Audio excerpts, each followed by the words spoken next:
What's up, guys? Today I am doing my very first React video. Some of you may have heard of this guy. His name is Dave Ramsey. I actually don't know much about him. I'm going to tell you everything I know before I start the video. That way you know the perspective that I'm coming from.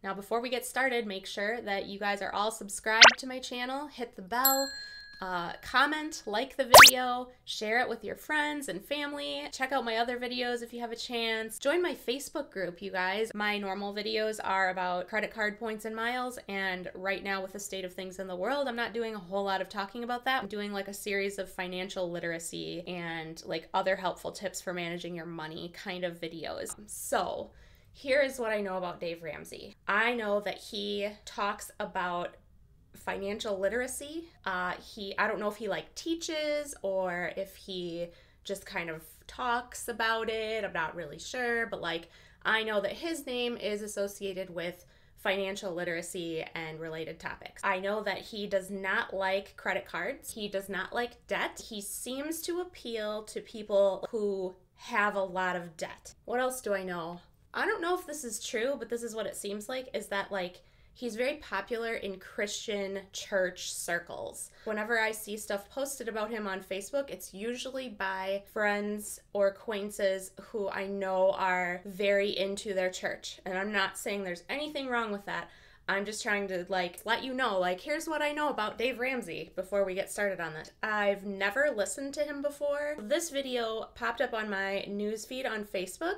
I could see the captions and it sounded kind of interesting because I only watched a few seconds of it, but it was like just enough for me to go like, I bet I have some thoughts on this. So let's go from the beginning. Here we go. Your number one wealth building tool is your income. All of the millionaires that we interview, unless they inherited the money, which is very, very few of them, less than 10% of them inherited the money, did it by saving and investing their income. Okay. So far, I'm okay with this, I guess. That's interesting. So he's talking about income. So income can mean a lot of different things. It can be earned income, it can be unearned income, it can be royalties, it can be from rents, it can be from investments. So far, this sounds okay.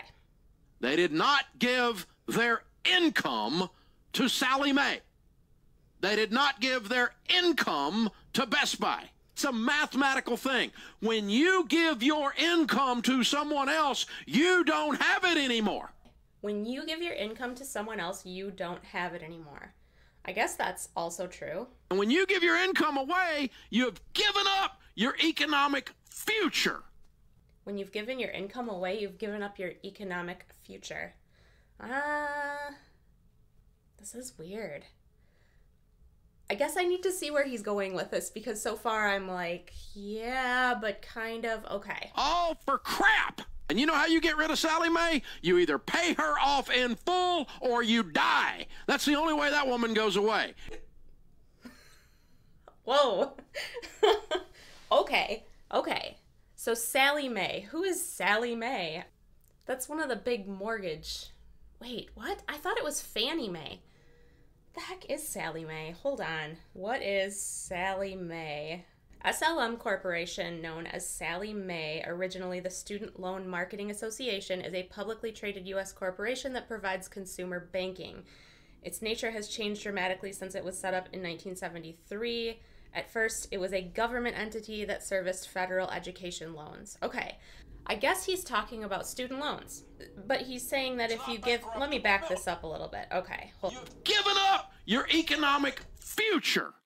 All for crap. And you know how you get rid of Sally Mae? You either pay her off in full or you die. That's the only way that woman goes away. It's not bankruptable. Met with thousands. Okay.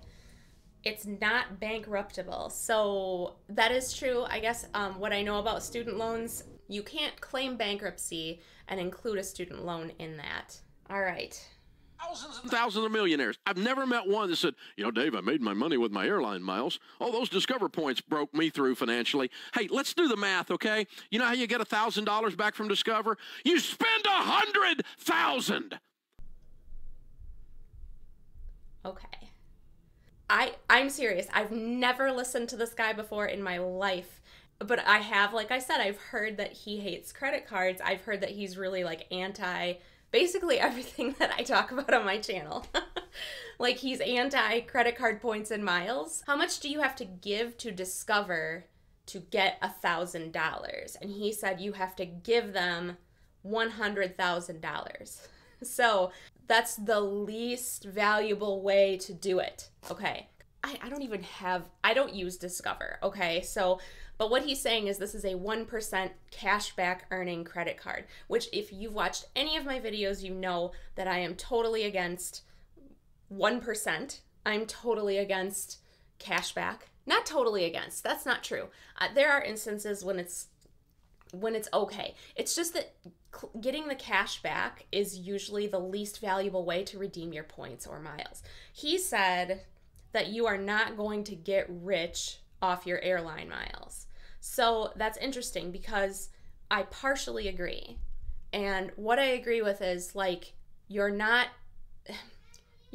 generating income necessarily. You're not generating revenue for yourself. What you're doing though is you're reducing the amount of your own revenue, your own income that you would have to spend to travel. Yeah, so I mean, that's not what airline points and miles are for. That's not what credit card points and miles are for. They're not to make you rich. It's to be able to live like you're rich, to be honest. It's for like normal average people like me and millions of others to be able to travel in business class, overseas, and to stay in better hotels and stay in better rooms in better hotels, and to be able to book vacations and trips and exploratory things, and all of that is possible for very average income people like myself because of the points and miles we can generate. Now, I want to go back to what he said about having to spend $100,000 to get $1,000 because as I was saying before, that means that's a 1% earning card, which is the lowest that you're probably going to find. So first of all, you should be finding ways to generate more than 1% earn on the money that you're spending. There's several credit cards that earn a baseline of more than 1%, at least 1.5%, something like the Chase Freedom Unlimited or the Chase Ink Unlimited are just the first examples that come to mind. So like baseline, you should be making at least 1.5% cash back on the money that you're spending. Now, beyond that, you've got other cards that earn more, anywhere from 2 to 5, sometimes even more percent of what you spend based on what category it's in. And of course, as you've seen in my other videos, you can create strategies to maximize your earning with your spending, just your normal spending. So yeah, so my first problem with what he said is that like, if all you're earning is $1,000 from spending $100,000, you're doing it completely wrong. You're not going to get rich from your airline miles, no. But again, like I said, it allows you to live at a higher level. Having a lot of points and miles and knowing exactly how to use them allows you to live at a higher level. It allows you to live like you're rich when you're not. Okay, let's do the math, okay? You know how you get $1,000 back from Discover? You spend $100,000. He gets so mad. How does spending $100,000 to get $1,000 back ever make you rich? Where did you take your math class? Really? This is absolutely ludicrous. But everybody's counting their dadgum points, and everybody's trying to figure out some way I'm beating up on Chase. Chase is kicking your butt. Their building's bigger than yours, and their furniture's nicer than yours. You ought to have a clue by now. Wow. Okay. You guys tell me in the comments, is this guy always just raging? Is that what he does? Because that's what it seems like he does. Okay. And the car payment. I got a car payment bigger than your house payment, some of you. Average car payment in America. A car payment bigger than your house payment? If any of you have a car payment that's bigger than your house payment, please talk to me. Talk to somebody. Who would do that? I don't know anybody who would do that. Okay. American now is $499. That's suspiciously like $500. If you take $499 is suspiciously like $500. Okay, this guy seems a little crazy. $500 a month and invest it from age 30 to age 70. You'll have, would you believe it? You're going to have over $5 million. I don't have time to do the math on that, but he's probably right. Like if you invest $500 per month in some kind of high earning either fund, like a mutual fund, or you do really well in the stock market, or you have, I don't know, maybe even a high interest savings account could potentially, but he's talking about car payments, right? Nobody amortizes a car payment over 30 years. You scratch your head and wonder why you're freaking broke. No wonder your students have student loans, because you're driving a dadgum $1 million car, $2 million, $3 million car. Okay, you're driving a $2 or $3 million car. What kind of car costs that much? Okay, I have found a car that costs $2 million. It's a Bugatti Veyron 16.4 Grand Sport. Bugattis are built for the wealthy, and when you get two of their most prominent brands combined in one car, even the rich might have trouble fronting the cost. $2 million. Okay, so who is this guy talking to? Is he talking to rich people that can afford a Bugatti Veyron 16.4 Grand Sport? Or is he talking to like normal people who have... I'm so confused. What is with the word dadgum? Is that regional? I need to look this up too. I Googled dadgum origin because I don't think I've ever heard anybody use this word. I'm from the Midwest. You can probably tell by my accent. Chiefly southern U.S., used as an intensive to express mild annoyance. Oh, it's an alteration of Goddamn. So this is where he appeals to the Christian groups, maybe because he uses alternative swears. Now that we got that figured out, let's see what's next. A dadgum $1 million car, $2 million, $3 million car. Okay, I have to say one more thing about that, because if you can afford a $2 or $3 million car, why would your kids have student loans? I would assume if you can afford that kind of car, you're probably paying for your kids' college. That's what it's costing you with your stupid car payment to impress somebody at a stoplight that you will never meet, and the thing's going down in value like a rock. Okay, that's true. Cars do go down in value like exponentially. Like if you buy a brand new car, the moment you drive it off the lot, it loses a certain percentage of value right then, like with mile number 1. So I agree with him there. Like a car is not an investment. A car is something you either need or don't need, and probably shouldn't be spending a lot on it. Certainly not enough that you would have a car payment that's larger than your house payment. Please don't do that. Have to stop and think, America. You have to think instead of sitting around eating Skittles and watching Oprah reruns. This is stupid. Specifically, do not eat Skittles, and specifically do not watch Oprah reruns. Well, good thing I don't like Skittles. I also don't watch TV, or especially like talk shows. Okay. We're fat and we're broke because we have no ability to do critical thought, and we don't stop and look at what we're putting into our lives. Did he just body shame everybody listening to this? Because we have no ability to do critical thought, and we don't stop and look at what we're putting into our lives. This is nuts. It's nuts. It's completely out of control. I mean, the number of people I've talked to just today with $25,000 and $30,000 owed on their stupid car. Why? Why is this guy talking to people today? A number of people today that owe $25,000 to $30,000 on a car? I will be honest with you guys, I don't think I've ever owned a car that costs that much. And I've owned 2 different BMWs. I always buy used. I buy them used. I don't care. I usually buy vehicles that are like 2 or 3 years old, the cost of the vehicle's gone down so much by the time it's 2 or 3 years old, but it's like not old enough to be having a lot of problems yet. So I've always just felt like that's wise. I've never bought a brand new car, but I've owned I've owned 2 different minivans. I've owned 2 different BMW cars. I've owned now I own an electric car, which is a Nissan Leaf, which I got a super good deal on, and that thing, oh my gosh, feels like it will run forever because it doesn't even like need maintenance. It's amazing. Go electric. I mean, I know it's not quite there yet as far as like the range, but I can't say enough about how awesome having an electric car has been and how much money it has saved. Oh my gosh. And I bought that car when it was just about 4 years old. It had just come off of a 3-year lease actually, so it was probably 3 years old, and amazing.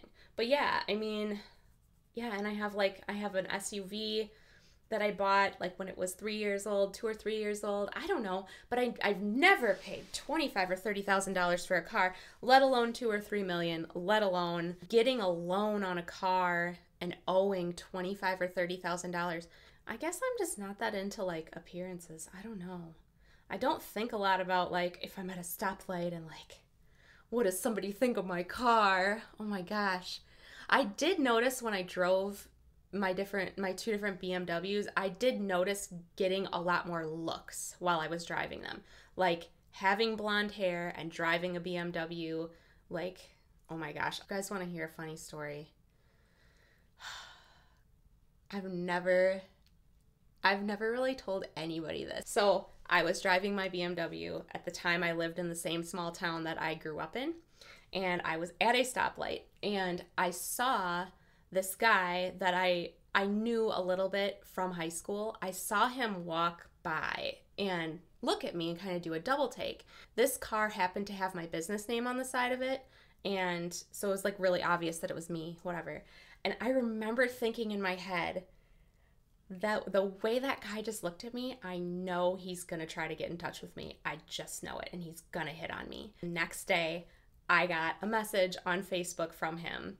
We weren't even Facebook friends. And he was like, it was something like, hey, how serious is it with you and that guy you've been hanging out with, who's now my husband?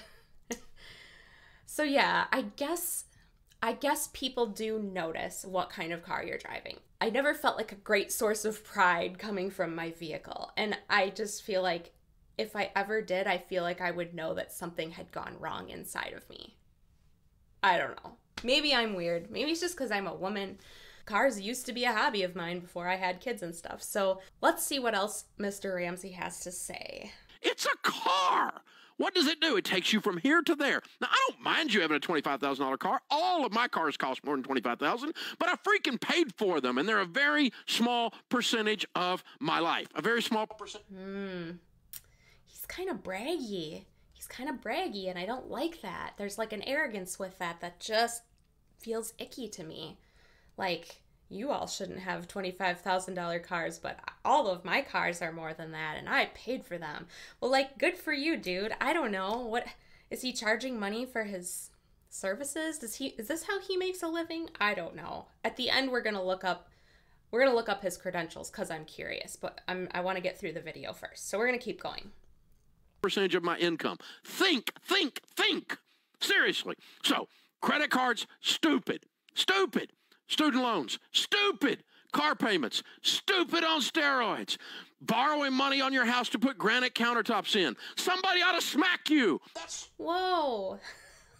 Let's slow down the violence here a little bit, man. Okay, so he said credit cards, stupid. I disagree. Although, in the wrong hands, yes, credit cards are stupid. They are. I mean, you should not be using credit cards for debt. That is an old school way of thinking. That is not the 21st century way of using credit cards. Credit cards are not for debt. Credit cards are only for accumulating massive points and miles to use on stuff. So no, I disagree. Credit cards are not stupid.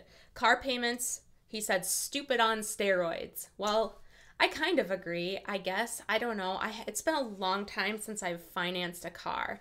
I will say that, like, when I got my Nissan Leaf, I financed it because you got a discount on the whole price if you financed it. And all I really needed to do was just finance it and make the payment for 3 months, and then I could just pay it off. And no interest would have kicked in by any point. I think I got like $750 off the total price of the car for doing it that way. So like the only reason I financed that car was for the $750 savings. And I don't see myself like ever really buying a car again on payments. Cars, they lose value so fast. So I agree that car payments are stupid, but who is he talking to here? Because like, I feel like the average person probably, or a young person just starting out and getting like their first car, you know, when they've moved out from their parents' house and they're kind of just doing the adulting thing on their own. You know, that was the case with me. Like my very first car was purchased completely out of my savings account, just free and clear. I traded that car in for another car, and I had a small payment. It was around $100 a month, and I ended up paying it off early. And then, you know, I think from there I didn't ever buy anything with payments on it again. So I agree with him that car payments are stupid. Car payments suck. I feel that way, but I feel like they have a place. For some people, it might be a good way to build credit, especially young people. So I feel like maybe he's talking to like an older audience, and maybe he's talking to people who tend to just finance everything. That's what I'm getting the feeling of, is that's kind of his audience. Every time I unlock my phone, it just starts. Okay, let's see what else. Think. Seriously. So, credit cards, stupid. Student loans, stupid. Car payments. So I didn't really talk about student loans yet and what I think about that. I don't have any student loans because I didn't go to college. My husband doesn't have student loans because he only went to college for a couple of years and just paid for it out of what he had saved for college. I have one child who's currently in college and is finishing up her first year. It's an interesting process to learn like how the student loan thing even works, because you fill out this like thing, and then it's something based on your income, and you get a certain amount of money maybe given to you and a certain amount that gets financed. And I'm not really sure how much she's gonna owe at the end. What we decided in our family was that we're not, like, as parents, we're not paying for our kids' college. We've never felt like that's our responsibility, because there are so many different ways that you can approach adulthood and the workforce. And I did it in a very non-traditional way. My husband did it in a very non-traditional way. And so we're not as familiar with the whole, like, finish high school, go get a 4-year degree, and then figure out what you're going to do. Like, that's not really our style, but we totally don't have a problem with our kids doing that if that's what they want to do. So my oldest daughter wants to be a teacher, like in a public school, and so she obviously needs the 4-year degree plus the teacher certification to do that. And so she's starting out with a liberal arts transfer program, and it's not expensive. I mean, the classes are, I don't know, like $375 per class. She's just been paying for it, and then some of it has been like grants and scholarships. So I think there's a lot of ways to do college for cheap or almost free. That's a whole other topic that we could get into. So yeah, student loans, I don't know, it gets out of control. But then you think about like somebody who's going to school to be a physician, like they're gonna probably come out with, I don't know what, $350,000 to $500,000 in student loans. So unless their parents were also doctors and their parents are paying for all of that for them, I think student loans are a necessity, and I wouldn't personally want to put anybody down for that. So the only thing I know that's a little weird about student loans, I was under the impression from a couple people that I know that you can use student loans for not school things. Like, I knew somebody who put a down payment on a house. This was in the early 2000s, but put a down payment on a house using student loans. She got all these student loans and she never actually even went to school. And I have no idea what happened because we lost touch. I know somebody else who like pays their rent and buys groceries with student loan money, and they just keep racking up student loan stuff and just kind of taking like a class at a time here and there. So like when you get into doing stuff like that, I feel like that's a little bit, I don't know, that's kind of fraudulent, but maybe it's allowed. Maybe it's fine. I don't know. Okay. All right, Dave, what else you got for us? Borrowing money on your house to put granite countertops in. Somebody ought to smack you. That's stupid. It's stupid. You have to stop and think again. It's because you're killing yourself. You make enough money to retire a millionaire or a multimillionaire. You make enough money that your kid ought to have a college fund fully funded and they can go to school without being part of the freaking student loan crisis. But by God, you had to have a bass boat so you're $32,000 in debt because those fish were outrunning you. Is that how much a bass boat costs? $32,000? Oh my gosh. I'm sure there's boats that do. I don't know. I've never had a boat, never had a desire to have one. God, think. Adults devise a plan and follow it. Children do what feels good. This ridiculous, impulsive nature of we think we're going to borrow our way into wealth it's out of... So he says that he seems to think that people think they're going to borrow their way into wealth. Yeah, I mean, I totally agree with him there. That is stupid. I don't know why anybody would think that. He says, you make enough money to retire a millionaire or a multimillionaire. Well, again, who is this guy talking to? Who is he talking to? All right, we got 6 seconds left. Control, guys. We've got to stop this. It's killing you. It's killing you. Okay. Yeah, and that's it. So we're going to look up his credentials. He was born in Tennessee. That explains some of the grammar and language and some of the vocabulary choices, maybe. He graduated from the College of Business Administration at University of Tennessee, Knoxville, where he earned a Bachelor of Science degree in finance and real estate. Okay, so I mean, that's something.